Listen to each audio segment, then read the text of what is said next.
in the face. Tell me that you love me, even if it's fake. عملوها الابطال، يا ريتني كنت معاهم. السلام عليكم ورحمه الله وبركاته، اهلا وسهلا بكم في حلقه جديده من برنامج على القهوه. بتمنى دعمكم، لايك واشتراك وشير وتفعيل الجرس. نبدا حلقتنا بالصلاه على سيدنا محمد عليه افضل الصلاه والسلام. بسم الله. النادي الاهلي يحلق بنسره عاليا. فاز النادي الاهلي لكره السله بقياده المخضرم اوجوستي بوش ببطوله الدوري الافريقي. الاسباني ده مخضرم قدر ينجح مع النادي الاهلي محليا وافريقيا باكتساح. قدر يفوز امبارح على بطل السنغال ويحقق اللقب الافريقي ويصعد بالنادي الاهلي لبطوله القارات اللي بيلعبها بطل اوروبا. النادي الاهلي يحلق بنسره عاليا محليا وافريقيا مع السينيور اوجوستي بوش. يواصل النادي الاهلي استعداداته لمباراه سيراميكا كليوباترا غدا، والنادي الاهلي طلع بيان اكد فيه جاهزيه كابتن الفريق محمد الشناوي ولحاقه مباراه الوداد المغربي النهائي المرتقب.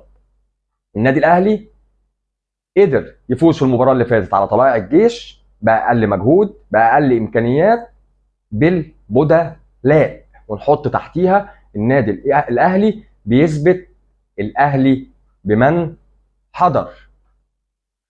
الموضوع الثاني عندنا الزمالك مهدد بعدم المشاركه في اي بطوله افريقيه في حال صعوده. والله ما بقصد اجيب مشاكل الزمالك، بس هي الزمالك عنده ازمات كتير.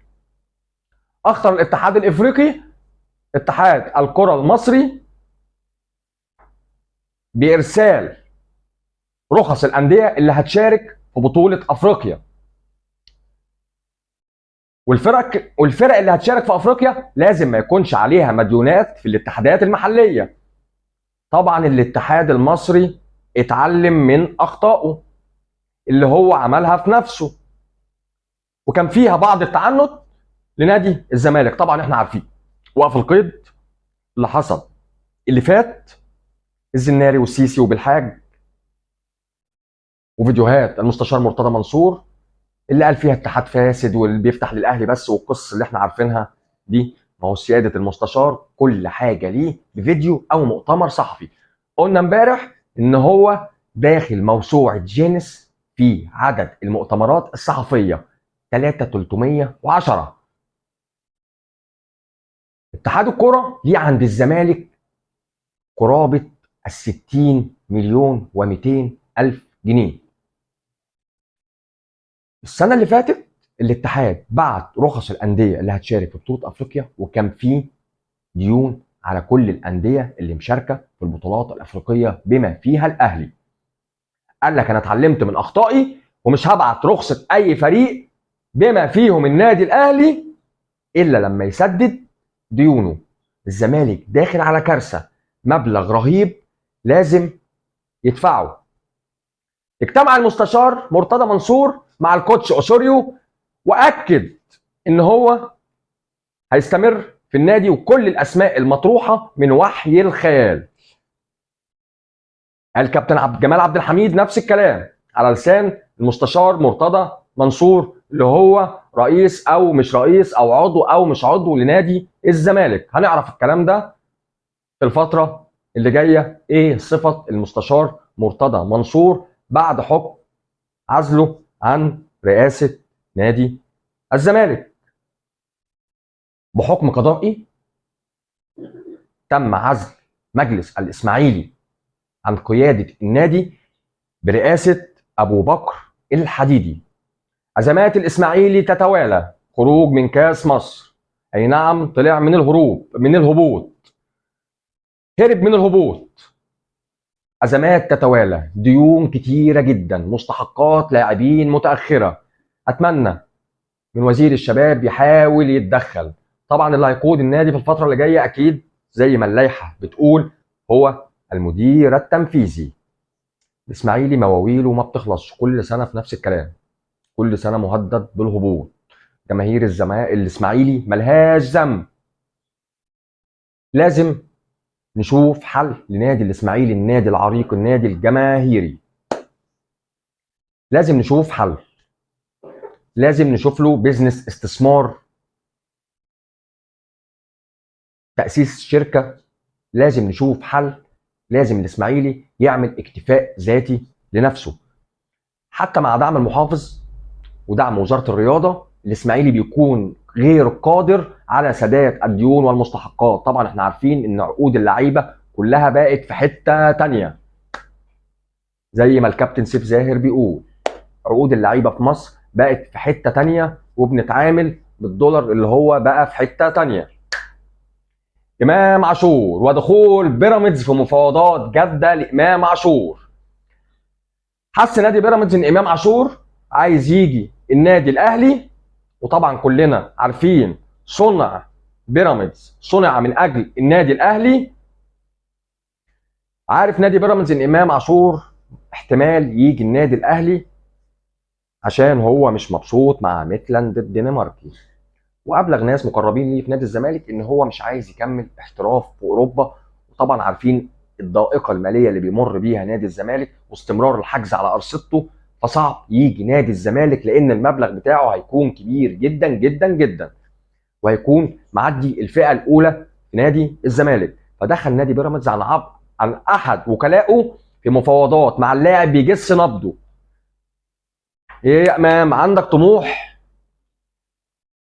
يا ترى امام عاشور بيدور على الطموح ولا بيدور على التاريخ والاسم والمجد والبطولات؟ هنعرف الكلام ده كله في الايام اللي جايه، وهنبحث امام عاشور هيستمر في اوروبا او هيجي بيراميدز او هيجي النادي الاهلي. الانباء الاكيده انه مش جاي نادي الزمالك. كان في مكالمه امبارح بين سياده الوزير المحترم اشرف عبد العزيز مع الاعلامي المخضرم اللي انا بحبه شخصيا وبحترمه عمرو اديب. اكد سياده الوزير انه تم احاله اتحاد المصارعه الرومانيه الى النيابه العامه بسبب احمد بغداده اللي كان بياخد 4000 جنيه، هياكل ويشرب ويبقى فت ويروح جيم ويعمل نظام غذائي ويجيب لبس يلعب بيه ويروح مواصلات ب 4000 جنيه. قبل كده احنا قلنا ان ال 4000 جنيه دول ما بيفتحوش بيت. الاتحاد طلع اتفشخر قوي، انا بدفع 4000 جنيه، بدي مكافأة 12000 جنيه لفضية بطولة افريقيا. هو لو كان خد الذهبية كان هياخد 20 ولا ايه؟ ليهم حق اللاعبين في الالعاب الفردية اللي مالهمش ظهر يطلعوا على اوروبا وعلى امريكا، هناك بيقدروا المواهب. لما يكون عندي نجم زي احمد بغدادة لازم احطه تحت باطي واحتويه واجهزه للاولمبيات، اللي احنا بنحاول نعمل جيل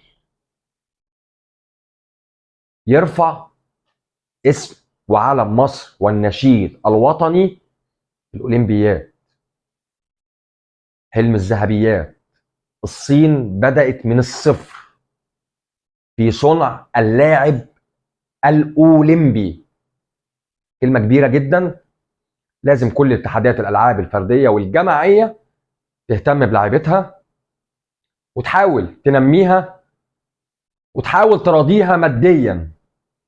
مش شرط اكون لعيب كرة قدم علشان ابقى في حتة تانية.